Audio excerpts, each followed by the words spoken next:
Les faits majeurs marquant l'actualité, mais vu par les canaux ce jour dans leur parution, c'est une rencontre avec Landry Salanon, prêt à nous livrer la quintessence de sa collecte. Landry Salanon, bonjour. Bonjour Joël Etonji. On y est, un jour important en tout cas pour les accros du déchaîné du jeudi. Alors le menu c'est quoi? Oui, le déchaîné du jeudi, d'ailleurs aujourd'hui, et qui fête le numéro spécial, le 100e numéro aujourd'hui, qui a trouvé également les mots et les propos pour se rendre lui-même hommage. Cet hebdomadaire satirique qui, tous les jeudis d'ailleurs, nous permet donc de découvrir un peu sa manchette. Une fois encore aujourd'hui avec des sujets politiques à la une, Joël Etonji. Au-delà du déchaîné du jeudi, 2 hommes politiques ont écopé d'une sanction à la criette. C'était en début, la fin de la semaine écoulée. Il s'agit de Léadi Vinayon-Soglo, condamné donc à 10 années de prison ferme pour abus de fonction. Également de Séverin Adjovier, l'ancien maire de Ouida, également relevé de ses fonctions, qui aussi a écopé de 7 années d'emprisonnement ferme pour escroquerie. Voilà donc les journaux qui reviennent donc sur ces différentes condamnations, et notamment la nature des différents hommes politiques. N'oubliez pas, avant eux, évidemment, d'autres personnalités politiques les ont précédés déjà au niveau de la criette, qui pouvaient couper de 20 années, qui également pour d'autres sanctions. Joël Etonji, les journaux reviennent donc sur tous ces sujets. Et puis lui, qui en dépit de tout est toujours sur le terrain, Joël Aïva, encore sur le terrain, il a rendu visite à quelques médias hier, rapporté par certains canaux aujourd'hui. Intéressant. En tout cas, le menu, on va y aller au fond des sujets. On démarre avec quel quotidien? Nous démarrons avec l'Afrique en marche, qui nous parle de la condamnation des opposants, rupture, guichet automatique des peines. Après Javon, Komikouché, Djenotin, Zinsou, voici désormais Léadi Vinayon-Soglo, qui est donc l'ancien maire de la ville de Cotonou, révoqué, souvenez-vous donc, en 2017. Il a écopé de 10 années d'emprisonnement ferme pour abus de fonction. Et Conseil des ministres, face à la saison des pluies, le réveil tardif du gouvernement. Nous apprenons par ailleurs l'Afrique en marche, qui n'oublie pas de publier également cet avis d'Expédie Ologun, ce politologue, sur le quinquennat de Patrice Talon. L'avis d'Expédie Ologun, il parle d'un bilan négatif. Matin Libre revient sur cette condamnation de la criette à l'égard de Léadi Vinayon-Soglo. Poursuivi pour détournement et corruption à la mairie de Cotonou, Léadi Soglo est blanchi, voilà ce que nous dit donc le journal. Le quotidien qui évoque également cette décision de la Cour de justice de la CEDEAO. Le Togo, retenu, a été condamné pour des coupures d'Internet. Des dédommagements pour des victimes ont également été prononcé. Et après le licenciement de tous les agents, le syndicat de la Sonacop est dans la désolation. Boycott aussi à la une des sessions ordinaires par les élus communaux. Jusqu'à quand ça va durer? S'interroge donc par ailleurs le quotidien Matin Libre, qui aussi revient sur cet article. Au contact de la population, Patrice Talon, une seule descente à l'intérieur du pays en 5 années, s'interroge donc ce matin le quotidien Matin Libre, qui parle aussi de Joël Aïva pour une presse libre. Vous avez donc la possibilité de lire le communiqué, évidemment, de sa cellule sur sa tournée dans certains médias. L'Éco-Info à la une nous dit humilié et traîné dans la boue pour faute lourde. La criette lave Léadi Soglo de tout soupçon de malversation financière. Tous savent à présent qu'il fut sur la base de simples suppositions savamment inventées pour donc casser son image. Voilà ce que précise l'Éco-Info en sa parution du jour. Et puis Joël Aïva, aussi du journal La Nouvelle Tribune à Cotonou. Dans 10 mois, une nouvelle ère va s'ouvrir au Bénin, a fait savoir donc le constitutionnaliste. Et au journal de préciser, sur la présidentielle de 2021, l'université n'a pour le moment aucun projet, dit-il. Point média, justice, la criette lave l'honneur de Léadi Vinayon-Soglo. La thèse de la vendetta est-elle confirmée? S'interroge Point média. Valentin Djenotin à Gossou dénonce la machination. Le professeur Avalontan démêle les coïncidences, nous dit donc le journal. Et parlant de la présidentielle de 2021 au Bénin, Vlavonou Pousse-Talon a trahi sa parole. Vlavonou qui est donc le président de l'Assemblée nationale. Et en visite à la Nouvelle Tribune, dit Joël Aïva, je viens exprimer ma solidarité à la Nouvelle Tribune. Propos donc en tout cas de celui qui ne s'est pas encore officiellement déclaré pour le moment candidat pour l'élection de 2021. Info Plus nous amène à cette information, nous rapporte cette information de coup d'État déjoué au Bénin. Alain Roula, qui est le porte-parole du gouvernement, ne confirme pas, dit le journal. Et puis présidentielle de 2021 à Ivor, croit savoir le journal, un bon candidat, mais qui part mal.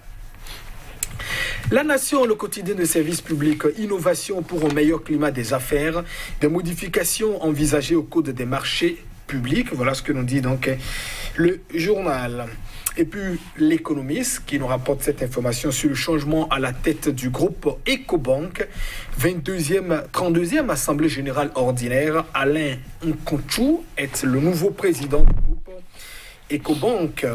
Et nous bouclons, comme on a d'ailleurs la tradition, l'habitude, les jeudis avec le déchaîné du jeudi, qui célèbre aujourd'hui le 100e numéro de sa parution, l'hebdomadaire satirique. Ceci est notre 100 versé dans le verre, pour vous, un peu pour exprimer évidemment le numéro 100, numéro spécial, le 100e numéro aujourd'hui, avec deux acteurs politiques qui se renvoient réciproquement la balle. L'un qui dit « Je sais que c'est toi qui es derrière ce journal qui m'emmerde », un journal à main, et à l'autre de dire simplement « Faux, c'est plutôt toi qui le soutiens depuis sa naissance », Joël Yetonji.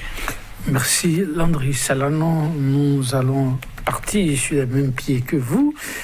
L'Afrique en marche avec cette manchette rupture, guichet automatique des peines. Oui, guichet automatique des peines, rupture.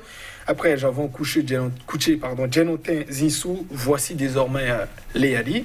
La CRIET, la Cour de répression des infractions économiques et du terrorisme, évidemment a condamné Léali Vilayon Soglo pour abus de fonction, pas pour malversation financière ou corruption. Sur ce chef d'inculpation, il a été, il faut quand même rappeler, blanchi sur ce chef d'inculpation. En revanche, sur la question d'abus de fonction, il a écopé de 10 années d'emprisonnement ferme. Vous savez, il est en exil à Paris, en tout cas. Donc un mandat d'arrêt a été aussi décerné contre lui. Et au journal de rappeler qu'il n'est pas le seul. Des scénarios ont déjà précédé.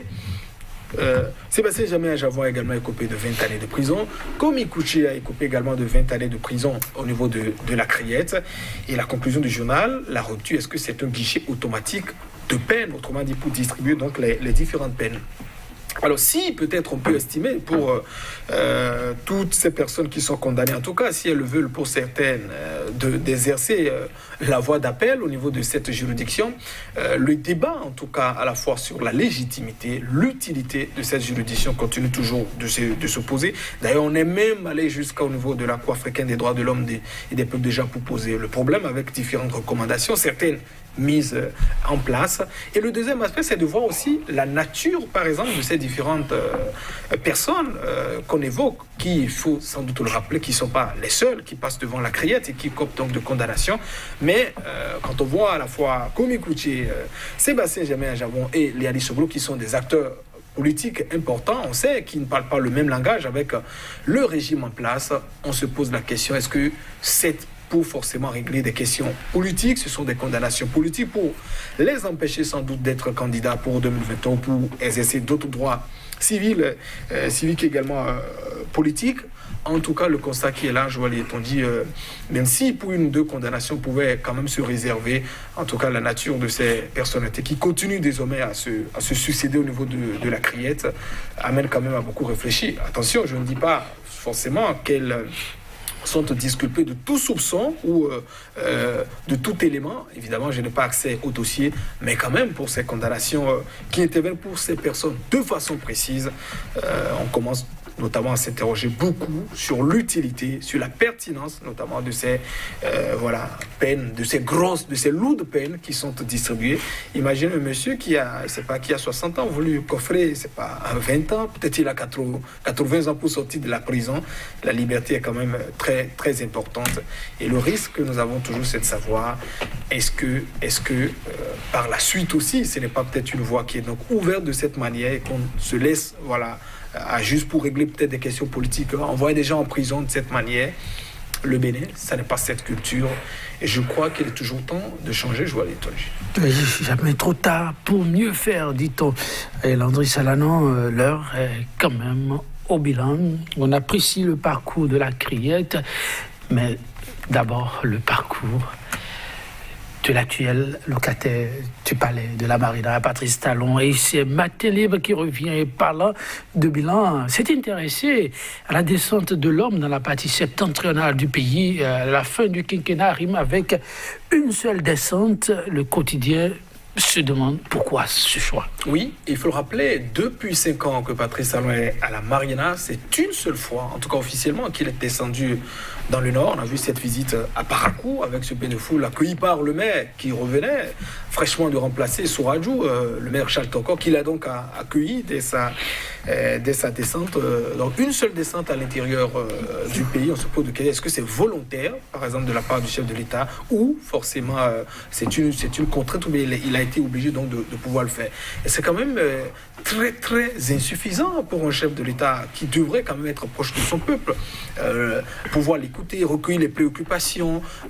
On ne dit pas forcément de s'inscrire, c'est pas dans ce que beaucoup qualifient, c'est pas du populisme, mais en tout cas une seule descente, c'est quand même très peu, je crois, en 5 ans. Merci à vous, Landry Salanon. Qui sait, peut-être Aboubacar Yaya aura l'honneur de l'accueillir.